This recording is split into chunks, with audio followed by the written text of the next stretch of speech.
So welcome everybody. Thanks for joining us. I'm Crystal Garvin, and I asked Lacey to teach a class for us because she is a guru in this area with gardening, with homesteading, all things sustainable living.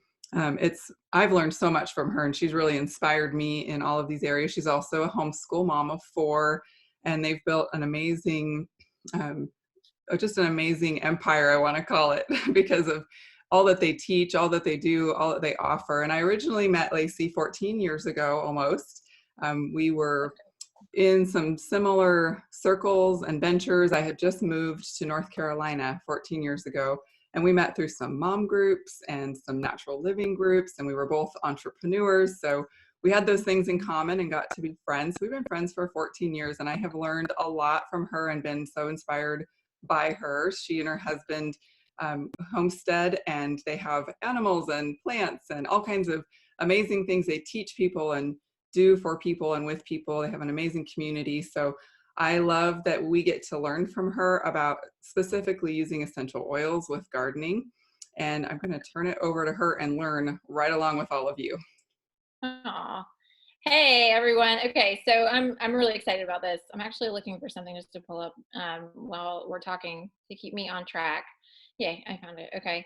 So first of all, you all mostly are familiar with essential oils, I would think, and they have become a really big part of our experience in gardening, and I love them for that. I love how versatile they are. Not only can we use them on our own bodies, but we can use them with our animals and our kids and our garden as well. So they are a really important element on our homestead, not just in the garden, not just on our bodies, but just kind of pieces throughout our daily life. And I will point out that the more we can rely on these kinds of tools, which it's really just nature in a bottle, right? Then the more that we will be healthy overall. And one of the things that I really love to introduce people to is the opportunity to use nature to promote nature.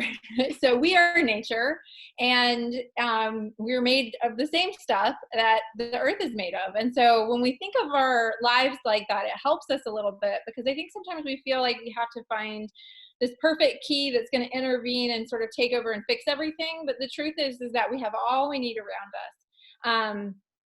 And we were put in the perfect home for us with the perfect solutions for us. And what I love that the oils have done for me is given me really simple ways to access that, and in the garden as well. And when we think of the garden the same way, right, the garden is a natural environment. It was created, it was designed perfectly balanced. We don't have to fix anything. Our job is just to cultivate, right? Our job is just to benefit really from not just the oils, but also from a garden that we might grow our own food and that kind of thing. And when I talk about gardening, I'm pretty broad spectrum, even though we homestead, quote unquote.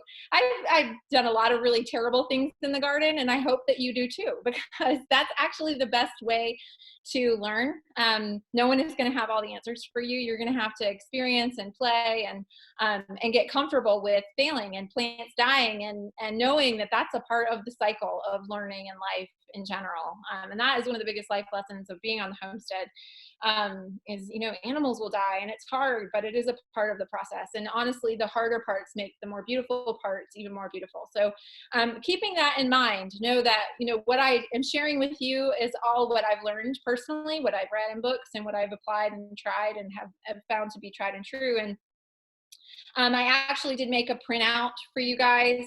It's something that I shared for a long time. A lot of the information that I got from it originally and is from a book. I should remember, it's on there actually. It's a different aromatherapy book, and I don't agree with everything in her book, but I did think she had some really amazing gardening tips. And so I have this handout. A lot of it is referenced from her. A lot of it is added. There's even some great gardening resources on the doTERRA website, but I'm going to share a link so you can download that for free. So I'm excited to share that with you. And yeah, sustainability and helping people, inspiring people, and learning from people, and kind of growing community that way is real. I feel like my life calling, because it's just something that I get real fired up about. I see there's already a question, so feel free to ask your questions, and I'll try to check in on those in the chat as we go. It might take me a minute to get them, because I rant a little bit here and there. Anyway, but I actually wanted to kind of compare how the garden sort of works in comparison to our bodies. Because if we think about them in a similar frame of mind, it makes us feel like if we know anything about essential oils or plants already for our bodies, then it helps us also understand them for the garden automatically, right? So I actually, if you think about the wellness pyramid, which starts with it starts at the very foundation is eat right, right? I just looked at this, so I should hopefully remember it, but eat right. Okay, so eating right is really, really important for plants too. It's the most fundamental. If plants aren't getting the right nutrition, they are not going to grow. They are not going to be healthy. No amount of essential oils is going to fix a plant that doesn't have good nutrition. Now that's true of the human body as well, right? So that's transferable. We can understand that. And we really are so similar to plants. I think it's interesting when you start peeling away the layers, we think we're so complicated and so much different and sometimes we overcomplicate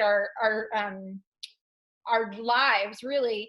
And the truth is, if we can come back to these fundamental basics, we'll be better off as well. So the food, really, really important. And you can do some simple things to enhance what you're feeding your garden with essential oils to help create a balance there, a kind of good ecosystem. If we think about, for us, eating right, a lot of times involves things like nutrients that we get from our LLV, right? We can add similar nutrients to our soil and build that soil. Diversity is really important in soil for plants. We want that same kind of diversity in our diets as well, right? We want to eat a broad variety of different foods, and we want to all the different colors, right? And we want to have that kind of diversity. And diversity, when we think about the ecosystem, I think this is a really good example. When we think about this actually came up in a recent conversation because we were talking about sanitization. Of course, we've got a lot of sanitizing going on these days, and it can be detrimental for us to use too much sanitizing because it actually paves the path for bad things to come in. And we want to think about that in our garden too, because a lot of times we'll turn to chemicals, and chemicals are just like when you're talking about using a pharmaceutical or a drug. It comes in and it does something, whether or not the soil needs it or not. Like, it's not going to test the soil and say, hey, oh, this oil is good, I don't need to be here, or oh, this is too much of me, I don't need to be here. Whereas with the oils and nutrition, it's more interactive with whatever it's going into, whatever the host might be.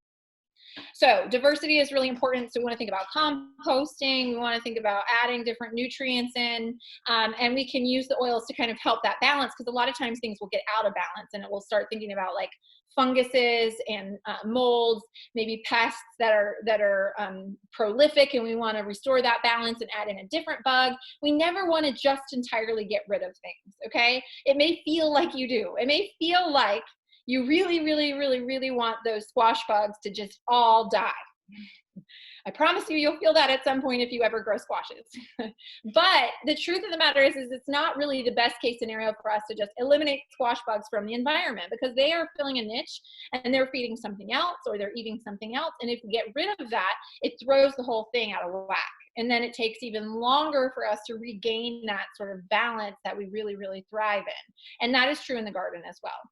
And so what I love with the oils is that we can add all this diversity without necessarily having all those plants. Because what's really good, like think about a forest or a jungle even, the Amazon forest is the most diverse place in the entire world when it comes to species diversity, plant diversity, more different kinds of animals, more different kinds of funguses, more different kinds of everything, right? And it's literally a sponge of abundance and just fruitfulness and all of these amazing things. Now, the opposite of that, of course, would be a desert, right? And what do we find in a desert? A lot of the same thing over and over and over again. A lot of the same cactuses, a lot of the same animals, and not that things can't live there, but it's not diverse. It's not this beautiful, abundant ecosystem like when we think of a rainforest. And that's true in us. It's true in our own backyards too. So a lot of times we think we get really hyper-focused on specific things in our garden. And I'm going to tell you, that's my first tip, is don't get so super hyper-focused. So never just plant only squash. Never just plant only tomatoes. If you can diversify those plants, you're going to be happier in the long run, because while one thing might fail, another thing will thrive, or they'll both thrive better together. There actually is a really great article. I'm going to start with one oil. I'm going to just talk about one oil really quick. And I'm going to start with this very specifically because people say I don't have a green thumb, not me personally, but people say I don't have a green thumb. And I think of that a lot. Like when people say, oh, I can't bake, or I can't draw, or I can't, when people say I can't, I almost just want to challenge them and be like, oh, okay, you can't. Like you're born, you can't, or you just haven't ever developed that skill. Because it is just, again, a skill. If you've ever been frustrated with gardening, if you're on here, maybe you already love gardening and you know that. That's probably the case. But the truth is, we can all get better always at whatever it is that we're trying to do. But anyway, so roses are something that I've never really done a great job with. I haven't even tried since we moved out here to the farm. I had some in the city and I would try to play with them and I tried. I just never felt like I was doing it right. Oh, Crystal, stop it, Black Thumb. Anyway, okay, so rose is a really beautiful, beautiful oil. We know that, right? It's got a high frequency. If you don't know what that means, I'm not going to get into it right now, but it's just got this really powerful, and it's got a presence. It's kind of, and it's probably why it's so hard to grow for me, is I put too much pressure on these roses, right? And they actually are kind of ugly. I really actually think that rose bushes are pretty much terrible looking unless they have roses on them. And then I'm like, oh my gosh, yes, of course, this is beautiful. Very rarely do I see rose bushes and I'm like, oh, what a beautiful bush. It's just ugly until there's a rose on it, in my humble opinion. Some people might love rose bushes, how they look without roses. But the rose flower is worth the struggle of the rose bush and its thorns and all of that. And very cool information to know, this is actually on the doTERRA website, but the rose has been studied. When you have a garden and it has roses in it, naturally the rest of the garden does better. Now, that's a really great example of companion planting and how diversity improves everything. So is the rose like gonna drip rose oil on the plant? No, but the aromatic compounds are in the air and probably attracting different insects and repelling other insects, and who knows what all it's doing, but it's a really powerful tool in the garden. And so for me, since I don't have rose bushes at the moment, and I'm sure I will get some at some point, I love rose essential oil. And what can I do with rose essential oil in the garden? Really simply, well, first things first, I can put it on me before I go out there. And rose, when you put it on, especially the rose touch, is so easy. Put it on, and then walk around, and you be the rose of your own garden. You be the rose, the human diffuser rose of your garden. And it can be really that simple. We don't need to overcomplicate it too much. So I'm going to keep going up the pyramid, and I'll give you some more tidbits about things that you can do in your garden too. But rose, I think, is just such a simple thing, and I really wanted to put it on, and so I talked about it. And now I smell really good. Okay, so rose is phenomenal. And then I'm going to move up the pyramid a little bit. Okay, so we want that fundamental nutrition for our garden, and that could be a whole class in and of itself. In fact, I have I recently went to a class about soil health and microbes in the soil and stood up and left. I had to sneak out. It was tricky because it was so boring and over my head that I had to get out of there, withdrew. And of course, when two people leave a room, it looks very, very suspicious. But it just was too much. It was like, okay, you could go into that forever. There are people who that literally is their job, to understand soil, nutrition, and health and all of those things. And for me, it's a little bit more of a like, keep trying and trying. There are some really great products on the market that I like a lot. Composting is one of the major things that we do. I think it's sinful. And I mean this very somewhat joking, but somewhat also very truthfully, sinful for a human to throw vegetable trash in the trash. Sorry, it's just how I feel about it. So I think composting is so easy. Yes, Crystal, you're a sinner. Especially because I know you have a place to have a compost tumbler or some place where you can totally just throw your compost and some worms and let that turn back into dirt. I mean, here's the problem. It sounds like, okay, now I'm getting on my soapbox. I'm sorry. I'll try not to do that too much. You can compost. It's so easy. Maria, yay, agrees. Okay. So composting you can do under your sink with a worm bin. There's lots of we can get into a whole nother topic on just composting, which we'll probably do. I highly recommend that you join our little sustainability group, because Drew and I are obsessed with this, and we keep coming up with new topics to talk about, and everyone in the group is excited about it. So if you're interested in learning more of this, please join us there. Anyway, I'll tell you how later, but you can take your plant scraps, compost them, put them in your soil. It is so, so good for your garden. And it adds that diversity. It adds the worms. It adds the other fungal and microbe and probiotic content that you really want in your soil. Now, when out dealing with the balance of funguses, because a lot of times funguses actually sometimes in your soil, so we don't want to kill off all funguses. But when you start to see it on your plants, and we're talking about a specific need there, we think about our bodies. What do we do for our bodies if we have a fungus issue? I like doing live classes because people will answer me. We use oregano, right? Oregano or tea tree. Thank you, Crystal. Awesome. Tea tree. Wayne's all about composting. Good, Jenny. You guys aren't sinners. Nora, compost. Good girl. Okay, good. So we know that a lot of you are in our groups. Okay, now I need to stop paying attention to chat because I'm totally distracted. Okay, so tea tree, oregano, thyme is a good option. Now, one of the key things that I'm going to tell you about using essential oils in the garden is when we talk about essential oils in babies or essential oils in plants or pets, we really want to like downgrade how much we're using, and that's even more so true with the plants. Now, I think that rose situation that I told you about, where the aromatic compounds from rose is just blowing in the breeze, is enough for the plants to get that experience, right? That's all they need. And a lot of times I'll sell it to people with essential oils. It's like, when I think about the Garden of Eden being in perfect balance, it's basically just the most perfect situation where these aromatic compounds are just around us all the time, right? And it's perfect harmony, it's perfect balance.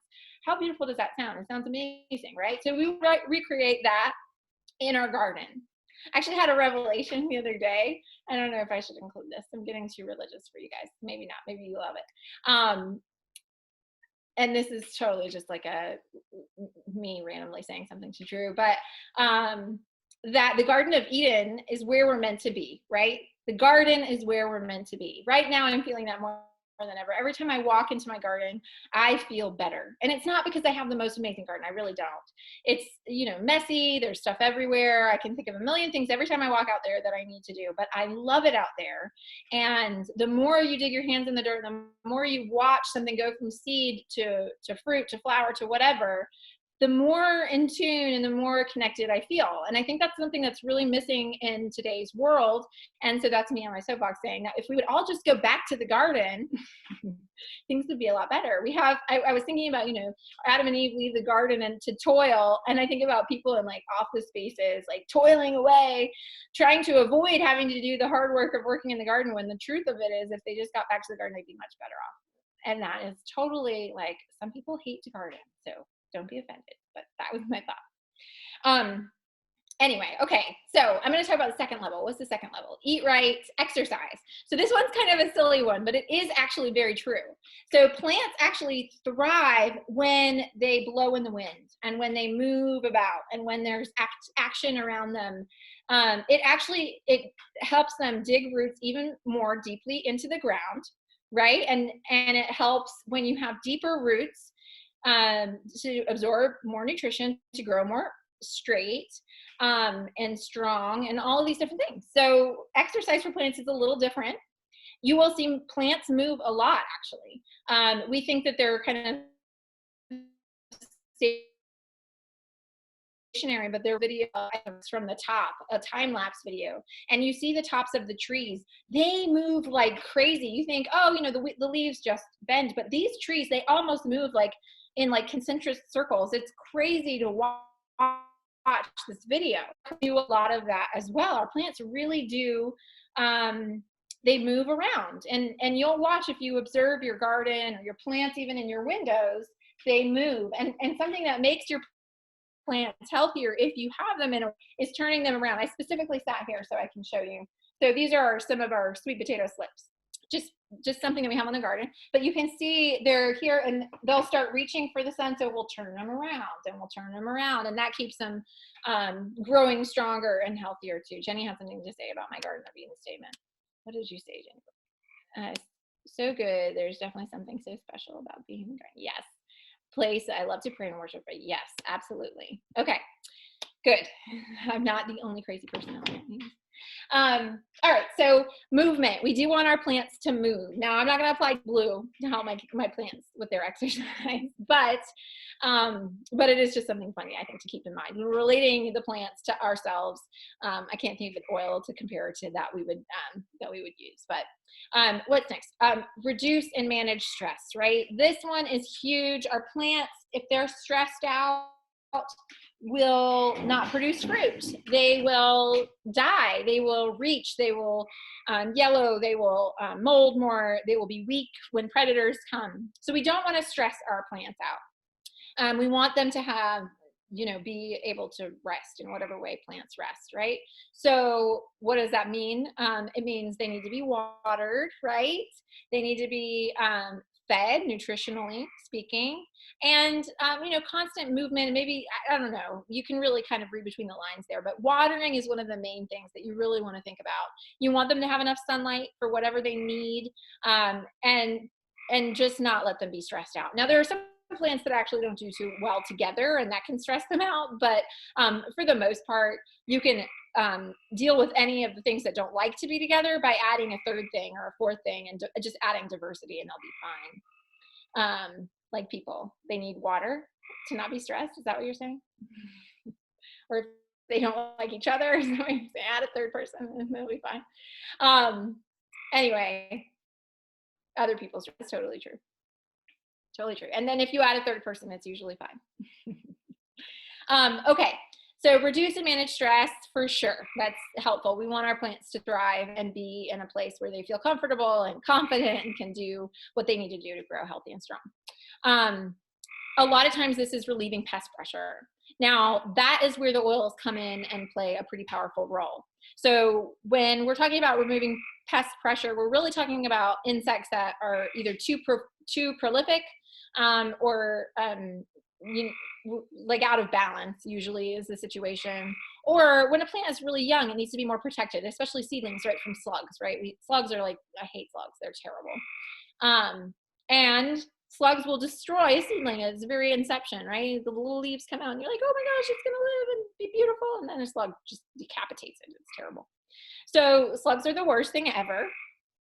They can be in your lettuce, they can be kind of all over the garden, and they can come in droves, and you find a million of them all at one time, and it's scarring, really traumatic experience. But I have the answer, and that is cedarwood. So cedarwood is probably my ultimate all-time favorite essential oil for the garden. I love, love, love, love cedarwood. It's good and diverse, and it's gentle, and it's woody, and it's easy, and it's fragrant, and it's just so good for the garden. So cedarwood is my number one recommendation for the garden. Absolutely, hands down. How would I apply cedarwood?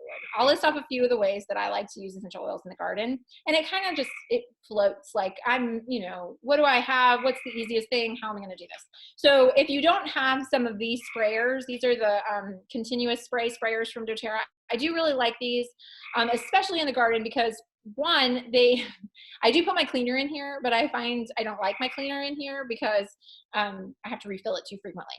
But for bug spray and for garden sprays, it's especially good because it's such a gentle mist, and I can leave it outside and it's going to be fine outside and not get broken or anything. But you really can put like 1 to 2 drops of cedarwood in here, and that's all you would need. You really don't need very much, because these essential oils are so potent, and because we're talking about plants that are tiny and just don't need a lot to survive or to thrive, like we talked about. I highly recommend getting some of these guys or other continuous misters, or maybe even smaller ones. Always label them. I can't tell you how many bottles of whatever spray. I was like, oh, I'll just use this for the rest of the summer. And then I don't know which is which bottle because I'm not the best labeler. This one though was very thoroughly labeled. Can you see? It's definitely bug spray. It wasn't me. I think Drew was trying backwards. So that's helpful. Oh, it doesn't look for you. That's funny. How all the different ways our label maker would make labels. Anyway. Keep saying my internet connection is unstable, which is bothersome, but okay. So cedarwood, really just 2 drops in here. You don't need much, and you really, less is more in this situation. I always say, that was a long pause, this better be good. I always say less is more, but frequency is key, and it's totally true in the garden. Now, one thing that we have actually tried before, and this can be really useful too, is if you have a drip irrigation setup in your garden, or you have a system of watering your garden regularly where you can distribute the essential oils out regularly, that can be a great way to add the oils in. And so we've actually done that. We've added essential oils to our drip irrigation siphon. Drew just walked out of the room. I was going to ask him what it's called. But that works really good. It's a great way to add other nutrients to, like fish emulsion and other kinds of things that you can liquefy and put in to add nutrition to your soil. What is that thing called, Drew, that we add? Siphon. I said it right. Good. Go me.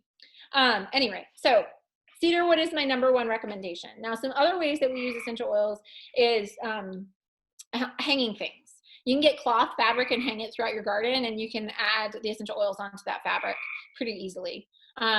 Cedarwood for slugs is really powerful. Now, if I'm using cedarwood for slugs, I generally spray the base of the plant because it's where the slugs come from, right? So really get it down and around. Now, cedarwood, honestly, when people ask me, hey, what do you use for blah, blah, blah, I would start with cedarwood because I just really think it's such a good option. Now, we do have lemon eucalyptus, which is a good addition, and I think it's a very potent bug repellent, so it would be something that I would add. But we have a lot of options when it comes to essential oils that specifically bugs don't like. Peppermint is a really good example. Now, peppermint I love. I grow peppermint. We grow at the base of our trees a lot. So we have an orchard, and the trees are quite small still, but we try to be proactive about treating them for pests and that kind of thing to keep them strong, to rest and reduce stress, right? Reduce and manage stress. But peppermint is a great example. It's very good for aphids, spiders, mice. And again, you can make a spray with it and spray it around the base of your plants. Now, peppermint is not something that you generally want to grow near your, especially vegetable garden, because it can take over pretty easily. So peppermint, I would not recommend to grow necessarily right where you want to grow your garden, but you can use the peppermint essential oil. And again, heavily diluted. You could do peppermint and cedarwood together. What I love about peppermint in the garden is you can make a peppermint spray, have that in your garden with you. You're hot, it's summertime, spray the back of your neck and you're immediately cooler and you're repelling bugs at the same time, right? Two for. Here's the thing. So Drew and I are really into permaculture is the name of the techniques that we try to implement the most. And it has all these different principles. The main principle is, how can we do 2 things at one time? Which is so efficient, right? I just want to be efficient. That's it. I want to do less and get more. That's it. That's my ultimate goal. It should be your goal too. So I always be thinking about that. What's something that you can do once and get 2 benefits for? Or not do it all, and nature just does it for you. There's a lot of different situations where that can play out, and that's a whole different class. So I'm gonna stop there. But what do you dilute your? Okay, good question. So no, I actually don't dilute with fractionated coconut oil. Very rarely would I put fractionated coconut oil on an actual plant. Now, if there was an aphid infestation, sometimes the oils can help eliminate the bugs, but the oil can actually, left on the plant leaves or the plant itself, can actually, when the sun comes out, burn it. Like you're cooking the plant, which we don't want to do, right? So be careful with that. Water is really the best case scenario. You can get distilled water. I really feel like you don't need anything more than water. We're just trying to get the essential oil distributed out there. You could do things like mix the essential oils with some baking soda or a cotton ball is a really good tool. I've used a lot of cotton balls. Cotton balls can be a good thing to put in mole holes if you're trying to repel moles. But again, here's the thing. A lot of times people will get really hung up on eliminating a pest, and they get hyper-focused on this one pest that's driving them nuts. And they don't look at the root issue, right? So I really want to encourage you to do that with your garden, because here's what will happen. Somebody will get an infestation of moles, and they will say, these moles must die. They must die. They must die. Okay, I'm getting a little carried away. Now, moles are, they can be troublesome for your garden, but generally what it means is you have an unbalanced something, okay? Now, it could be that there's too many grubs in your soil, or whatever it is that they like to eat. Moles eat meat. So voles eat vegetables. Moles, they're 2 different things. So the cool thing about having moles is they are actually naturally aerating your soil. So we're really working against nature on so many levels. I think about that. You know, if there's too many moles, there's an imbalance of whatever maybe eats moles. Maybe it's coyotes. Maybe it's what else eats moles? Cats. Possums might eat moles. Foxes. So we need to look at more of this as a chance to add on our own little property more balance. And I can say that out here on 15 acres, we really only use probably about 1 total acre of our property, right? And you're like, oh, well, you can say that. But we lived before this on 1/4 of an acre, and our farm there was more abundant than our farm is here. Because we were hyper focused on this very small area, and we did our best. You know, we had bees, we had chickens, we had a very diverse garden, we planted fruit trees. You know, we were really doing a lot with very small space, which made it easier, right? It was easier to focus on that much area at a time. And we added a ton of diversity. We brought in birds, we brought in pollinators. So do not underestimate what you can do on whatever it is that you have to do it with, okay? So back to the other soapbox that I was on before. Oh, moles. So let's not hate our moles, right? They might be serving a purpose that we can't see, or they might be a way that we can look at the symptom like we would in our own body and say, oh, well, this is what's off. Instead of just killing all the moles, let's try to deal with this issue from a more holistic point of view, right? Let's try to deal with the health of our garden and our homestead or farm or whatever you might be dealing with. And let's look at it in a bigger picture scenario and try to really figure out what can we do to have the most impact that's going to, first of all, make this not come back again, right? Because what do we know about killing all the moles? Guess what? They're going to come back again next year because there's this void, and they are going to come back and fill it full force. Or worse, you're going to have a ton of extra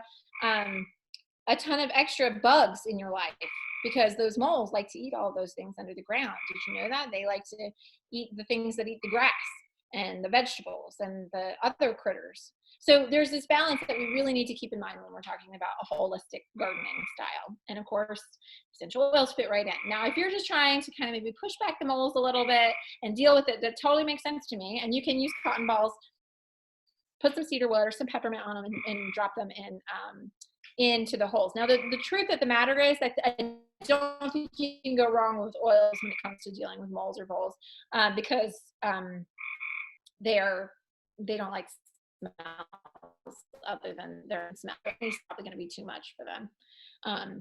So let's see here. Rest and manage stress, reduce. I feel like I've already touched on this.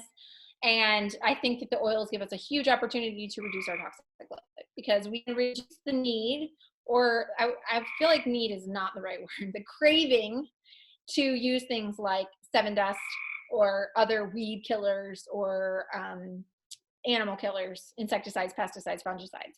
Those things, those asides, are toxic, okay? We put those on our plants, then we eat those plants. Does that make sense? It just does not, it doesn't make sense, okay? And I know it feels good to take control of the situation that way, but it's temporary, and it will lead to further complications. Now, something that we all want to keep in mind is that glyphosate is a known killer. It's done played a role in the health, I think, of our nation as a whole. I think we're all suffering the consequences of this chemical that is highly used on fields across America. And we can blame the farmers all we want, but the people who use the most glyphosate are homeowners who spread it on their lawns, use it in their gardens, spray it on their driveways, and then it floods down and gets into our rivers, into our water sources, and into our plants that we're eating. Now, that's something that you can look up and learn about, again, in a whole other class. But glyphosates, trace glyphosates are found even in our organic cereals, because it's such a part of our environment, our organic foods and fruits and vegetables, all of those things. So we really want to be as careful as we can with what we're eating. And when we are gardening, we have this really beautiful opportunity to create something that we can't get anywhere else. So we don't want to just mimic what they're doing on these big farms. We want to do better. We want to give ourselves something that's even more wholesome, and because that's what we have the opportunity to do. Because when we eat something straight out of the garden, the nutritional value is like skyrockets compared to what we get from the grocery store. Okay, so we don't want to mimic. Crystal's like, I didn't know this is what you were going to do. Sorry, Crystal. We don't want to mimic what's happening in grocery stores. We don't want to do it the way the big farmers are doing it. We want to do it differently. And when we think back 50 years, 100 years, what farmers did is they had everything. It's funny, all of the there's a lot of kids' books out there about farms. I could have pulled out a stack of probably 20 kids' books out of my kids' rooms about farms.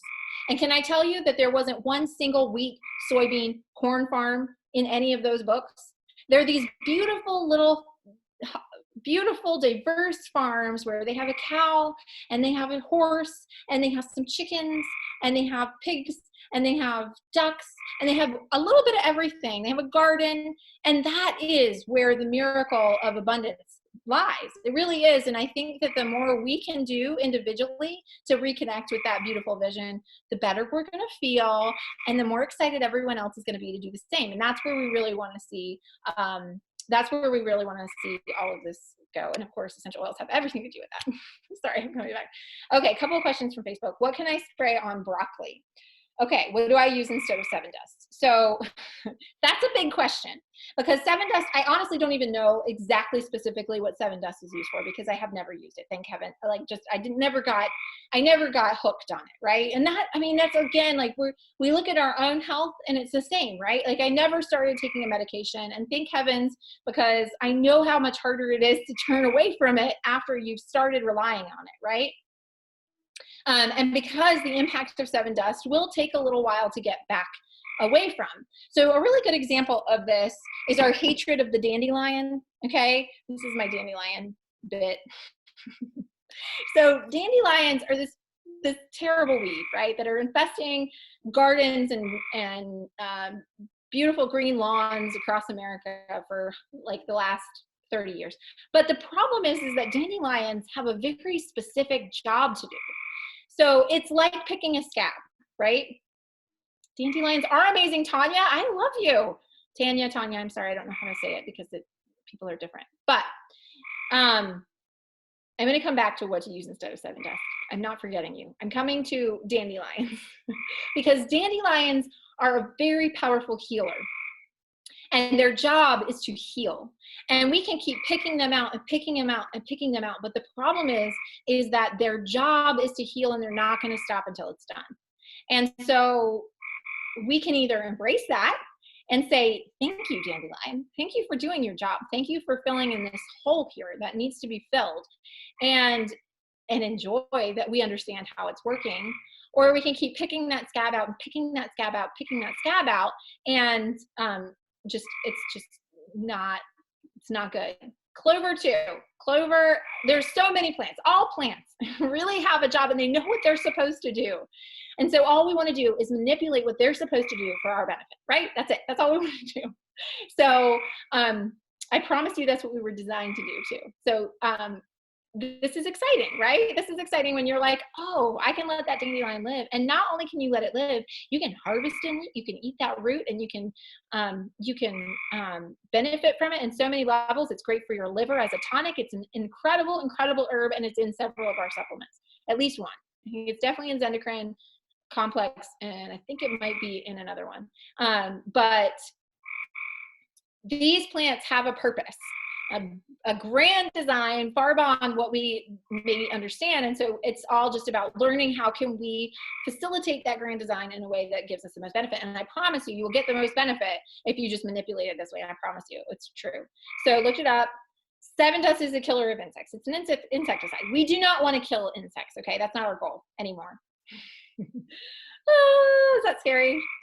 We're not killing insects anymore. That can be terrifying when you realize that that's not, if it kills a bug, it kills you. That's just a fact, okay? If we're killing anything, we're automatically killing ourselves. And I know that sounds really harsh, but it's true. Whether it's brain cells or skin cells or liver cells or pancreatic cells or whatever, repel. That's what we want to do. Thank you, Crystal. Repel is a better word. We can repel. Repelling is fine. Repelling is just manipulating nature. That's it. Okay. We might want to repel. We also want to attract. That's the other side of that. We really want to attract more than anything, because the more that we attract, the less repelling we have to do. We want to attract pollinators. We want to attract wasps and bees. People are a little bit more afraid of wasps than they need to be. Wasps are a powerful, powerful garden helper. Spiders, we want spiders in the garden. I'm sorry, I hate to say that as much as you want to hear it, but spiders are a really good sign that you have a tremendously healthy garden. You want as many toads as you can get. Frogs and toads are wonderful. So try to bring in those frogs and toads, right? You can build little houses for your frogs and toads. You can bring in wasp houses and pollinator houses and try to bring these guys in. And that's going to have a really powerful effect on your garden. Now, of course, the oils will also help because some of the oils have attractive scents that these pollinators really like rose, like jasmine, like geranium, like patchouli. These are smells that these insects are familiar with and they like and they will come to. Okay, so you can use the cotton ball method to get these scents around your garden. You can hang bunting around your garden and you can put essential oils on your garden. If you have an outlet, you can totally put a diffuser in your garden. Why not, right? So again, less is more, frequency is key. Just keeping that in mind. If you go out in the evening to check on your plants, bring your spray bottle and just spray a little bit, right? It can be a really fun ritual, part of your day, really good time of connection. Maybe you do it in the morning with your coffee or whatever. Just make it a regular. So repel, not kill is definitely what we want to do. What was the other question? Oh, for broccoli. Broccoli is tricky. I'm going to tell you right now. I tend to shy away from broccoli. I'm not done with it, but it's not my priority. Broccoli is like a secondary animal. Now, firstly, you want to plant it at the right time. It has to be started really, really early. The later it gets in the year, the more buggy it's going to be when it's ready. You can cover it with a net to try to keep those little wormy guys out. But I've had success and then I've had major failures with broccoli. And the fact is that it just doesn't make very much. So for me to use up garden space on broccoli it's like, I don't know. But I'm coming back to it. I will continue to try. Cedarwood would definitely be one of my first choices for broccoli, to repel those little wormy, mealy, mothy things. Moths don't like cedarwood, right? We know that in our closets. It's true in our garden as well. So that's what those are. Those are little moth things. Something else that I learned is they also don't like dill. So dill, you can plant dill, you can grow dill, right? Or you can spray a little dill around your garden, which we can't buy dill all the time, can we? I have dill because it came in a special kit, but I don't think we always have it for sale. Am I wrong about that? But fennel is very similar to dill. So you could use fennel as an alternative to dill if you wanted to. Okay, I am right about that. I have a hard time keeping up with our inventory, surprisingly. I feel like we're getting really diverse in what we have to offer. So, and I imagine it's probably only a matter of time before we have dill all the time. I feel like that's how things roll around, doTERRA. Okay, so let's see here. What have we not talked about? So reduce and manage stress, manage your toxic load. I really am going to encourage you to try to cut back at least on the chemical input that you're using. Now, some other tricks of the trade, diatomaceous earth is a really good trick of the trade. It's not something I love because diatomaceous earth is a finely ground shells, and it's a great thing to get rid of parasites. If you have wormy slug-like situation, it can be a pretty powerful way to get rid of them. However, it does kill earthworms too. So we want to be very careful about that. We don't want earthworms to die, right? Again, we don't want anything to die. We just want it to work together. We want it to all be balanced out. So that's really our end goal. You can maybe just make a little ring around your plant. And I've seen people do this to prevent it from seeking out into the ground and getting all the worms, to keep slugs out. I think that's a good, smart thing to do. And you could make a ring with like a cup, like a paper cup, the base of a paper cup, right? And just keep it out of the soil itself, and use it that way. Let's see, what else do we want to talk about? Reduce toxic load, proactive medical care. Proactive care is really important. And so don't wait until your plants look stressed out before you start dealing with whatever is happening, right? We want to deal with the situation before it's a situation. So what can you do? What garden spray can you make that will be something easy that you can just start using immediately? And I'll tell you right now, cedarwood, peppermint is a really good combo. You can use lavender too. Cedarwood, peppermint, and lavender would be a really great option to just have ready to grow. TerraShield is a good option for the garden. I do worry about it repelling things. I don't know why. I do use it sometimes in the garden. For some reason, I like to pinpoint more. I kind of have a list going in my mind of what's for what. And so TerraShield has got so many things in it that sometimes I'm like, okay, that overwhelms me just a little bit when thinking about the garden. The other thing is TerraShield does have fractionated coconut oil mixed in. And so it's not necessarily my first choice for using in the garden. But it's good to put on yourself to go into the garden for sure. And it can be a really great way. I know I see people trying to buy citronella constantly to try to repel bugs from their garden. And it can be a good repellent for mosquitoes. But I will tell you, our farm, we don't have a ton of, I mean, we have mosquitoes, don't get me wrong, but it's not the worst case scenario on our farm.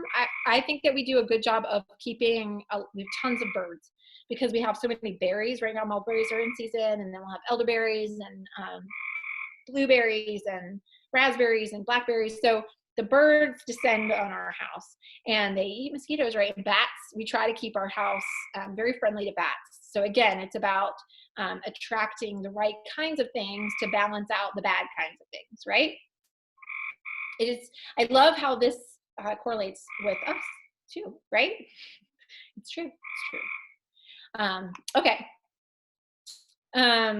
What other oils? I did want to just give a shout out to thyme. Thyme is an incredible tool for the garden. We actually have a ton of thyme growing in our garden. And I love it because it's just doing a magnificent little carpeting job as a low ground cover. And it smells amazing and it's fragrant and is good for fungal balance and repels specific negative kind of attractive bugs. It can be hard. I'm going to just point out that it can be really hard. And I want you to know that it's okay that you get frustrated with your garden. It doesn't mean anything about whether you're a good gardener or not. So one of the things that will be really difficult is, for example, marigolds are a wonderful thing to grow in your garden. Marigolds, nasturtiums, calendula, there's lots of really great options for planting with your plants that attract pollinators and repel other things, or attract the right kinds of bugs that kill other kinds of things. So here's I was just going to say something. It can be difficult. Okay, because we are dealing with some kind of imposed predators or pests that aren't natural, that feel unnatural, like Japanese beetles. Squash bugs feel unnatural to me, although they probably aren't. What else? There are other things that come and you're like, I don't stand a chance against this, right? But there is actually, even when we have these invasive species coming in, there is generally, nature has a way of like figuring that out, right? Nature can figure it out. Nature creation will balance out. It will find the right balance eventually. Now, I knew that I was going to say murder hornets or bees. Is it hornets or bees? I'm ignoring murder hornets right now. My brain does not compute anything else like that. But the real truth is that we are totally, sometimes I feel like we overcompensate and we try to step in and overcompensate when the truth is if we need to just sit back and observe and see what we can do about it. So here's just one example of on our farm what we've done in the past that's worked really well for us. So we've had infestation of Japanese beetles, which will come in on our fruit trees especially. Now we also have chickens. And people will get the bags of the Japanese beetles, which will maybe attract more, is what the people say. So we put the bags near the fruit trees in the field, and then we brought the chickens around the bag and dumped the bag out, and then the chickens would eat all the Japanese beetles. And it was a really great way to manage this pest that otherwise, you feel kind of like at a loss, like, well, what am I supposed to do here? There's actually a really great movie that was available on Prime for free, and my kids even loved it. I watched it one time in the theater. Actually, it was last year, I think exactly at this time, because it popped up in my feed recently, called The Biggest Little Farm. And it is so inspiring, and I would definitely encourage you to watch that because it can be so frustrating when you're trying to do things the right way. And I think that translates into our health too. We can get so frustrated that we're not finding the answers. And in the garden, I feel the same way a lot of times. And so the movie just has so much hope. so much hope that even in sort of a desert area, like where there doesn't seem to be any hope of making this work, you just have to sit back and observe and know that there's a way, okay? It's about solving the puzzle sometimes. All right, so basil is another really great tool. And a lot of people will plant basil and they'll plant it with their tomatoes because it actually will not only just do good things like as a partner plant, it will improve the flavor of your tomatoes even. So it's a really great option as well for your garden. Patchouli is a wonderful repellent. It also helps me focus. So I will put that on when I go out to the garden, and it repels bugs as well. I use it as deodorant, so I just dab a little. And what's cool about that is it heats up. It is my fave. And I smell like an amazing super hippie. And I'm also repelling bugs at the same time, which is what everyone wants to do. Now, this one I would never put on, and that is geranium. And if you like geranium, we probably aren't going to get along. I'm just joking. I don't like geranium, but I like people who like geranium. It's different. It's it's so strong. It's just so strong. You forget how strong it is. But it is very similar to rose. So if you're looking at trying to get some of the benefits of rose, you could use geranium instead. I know rose is kind of expensive. I always do that with oils. I open and smell them, but I should know better by now that I don't want to open and smell geranium. But yeah, it's a great one in the repeller. If you want to repel a Lacey, for sure, it's one to put in there. But yeah, so I'm excited about all this information I just bombarded you with. Now, okay, lastly is what's the top of the pyramid? Proactive medical care, and then seek a professional or something like that. You like patchouli. Jenny Brown, are you on here too? Why does that make a lot of sense? Anyway, seek professional help. Here's what I'm going to tell you about that. You don't need an actual professional gardener, although you can come to me. I'll charge you and you can feel real good about that. But the truth is that we are so powerful together because we learn from each other's experiences, and we can rely on each other, just like farmers of old, right? They call it like, what are the old wives' tales and the farmer's almanac? It's like, these aren't just tales. These are like, yeah, this works. Do that. Yeah, this works. And somebody wrote it down in a book. Sandra Dean, that movie was a game changer. Aww. Sandra, you better never show up at my house with geranium all over yourself. Proactive medical care, informed self-care, proactive medical care. Okay. Informed self-care. You have all the tools that you need. You do not need Seven Dust. You don't. I know it feels hard when you've grown up using Seven Dust, and a lot of people use Seven Dust, so don't feel like you're a terrible person. But now you know better. And it's going to be hard to come off of your Seven Dust, but it's worth it, I promise. What else do people use in the garden? There's some other chemicals. It's been a long time. Well, Roundup. Roundup is glyphosate. If you didn't know, Roundup is glyphosate. People buy generic Roundup, and it's glyphosate. And those are the two main ones to get rid of. Oh, okay. Yes. And lastly, there's your medical professional. Seek proactive medical care. Join our group. I would love to have you there. It's the Schoolhouse Life group with Lacey and Drew, and they're community-based. We are all about using oils. We are all about success. We're all about working together, answering questions. That's what our goal is, to help make it as easy as possible for people to do the things they want to do. Try the things they want to try, and know it's okay to fail, but it's fun to get back up and try again. So that's it. I'm done spewing information. That's it. That's all I have to say. Crystal, are you coming back? Sandra says, oh, any questions? Yeah, bring questions. Go ahead. Sandra says, I was diffusing lemongrass and bees started trying to enter into our house this spring. So that's a fun thing I taught Crystal. That was a question that came up in our sustainability group. People were saying, what can I use to detract? Is that a word? Repel, there we go. The carpenter bees, and Crystal suggested lemongrass. which lemongrass is actually a really amazing garden tool. It does repel a lot of different kinds of bugs, but bees are not generally one of them. I'm not sure about carpenter bees specifically, but of flies, because we have a lot of flies, and I had read yeah, that. yes. So it is a good option for flies, but flies and bees are not the same. So, and also don't be afraid of bees. That's my other thing though. Like bring all the bees. You want the bees in your garden. Okay. I know that it can be, people are like, I'm allergic. Okay. Well, a world without bees means a world without food. So just suit up. Or also a lot of times that's yellow jackets, and people don't realize there's a difference between yellow jackets and honeybees. They look similar in shape, but they're very different in activity. And honeybees are non-aggressive, completely non-aggressive, unless they are, what's the word? Attacked. So they're very much, you don't have to worry about honeybees.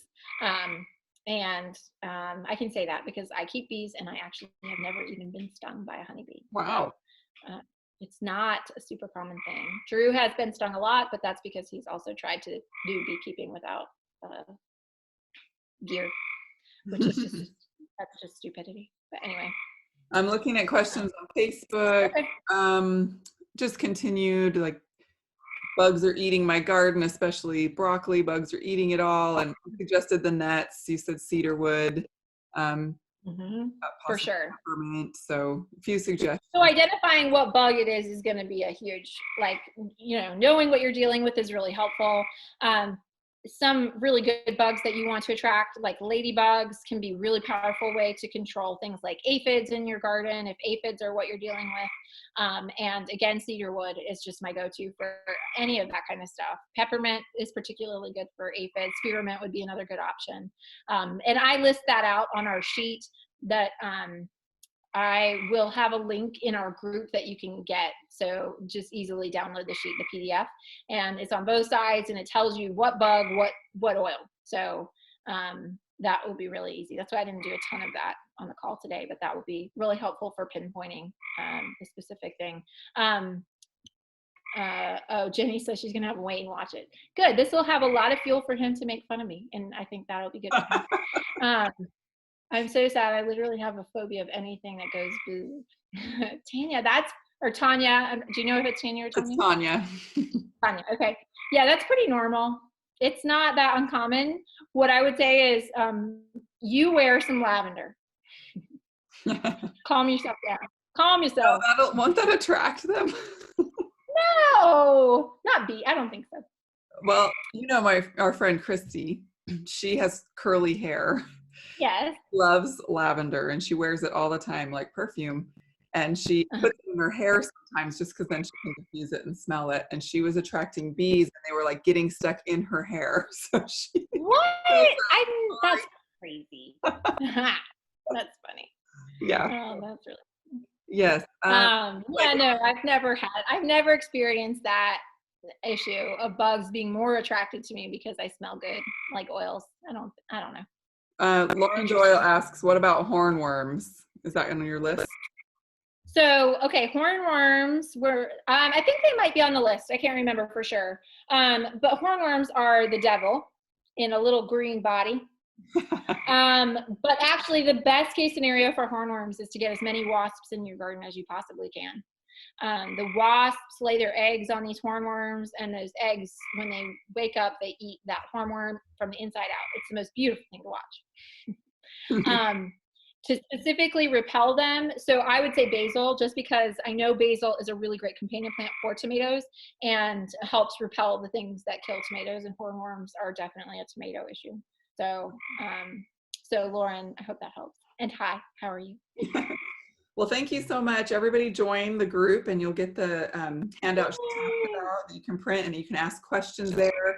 It's been a really fun group because it encompasses all kinds of things, even like baking and what to do with things in the kitchen once you've grown them. And I've learned a lot. It's been really fun to see the discussions and education there. So thank you so much, Lacey. This was super informative, and I hope we'll continue the discussion and questions over in her group will be the easiest place. We might miss it if you're just on Facebook watching this and comment. So that would be the perfect place to do that. The Schoolhouse Life with Drew and Lacey. That's right. Yay. Okay. Well, thanks, Crystal, for having me. Oh, you're welcome. I have to show you my bottle of patchouli really quick. Do you remember this? No, what? Oh, yes, that's right. Yes. Oh, that's so funny. That was my favorite oil at the Yeah, blind smelling or whatever. yeah, we had a game where we covered labels with this shiny duct tape and put names on it, and then people had to smell and guess the oils, and there were prizes. And Lacey put hers on her, and I just never took it off. I've always kept my bottle of patchouli like this. So I Oh, don't use it that that makes me often, so so. I've always said I'm gonna be sad when it runs The irony is, I was pregnant when we played that game, and before I got pregnant, I hated patchouli. out. Oh, And really? then when I got pregnant with Abraham, I did not like it when we first had. I didn't even like In Tune because patchouli's in it, and I thought, oh, this is terrible. And after I got pregnant with Abraham, suddenly I just started craving it, and I still just love it. It's my absolute favorite. So yeah. Tanya, thank you. I'm glad you were on, or Tanya. Now I forget which way. Now I'll never say it right ever. Well, thank you Thanks again. for all your participation. Yeah, thank you. This was really Yay! fun and interactive and super informative. So we'll see you all in the group. Thank you again, Lacey. We appreciate it. Yep. Have a good night. Thank you.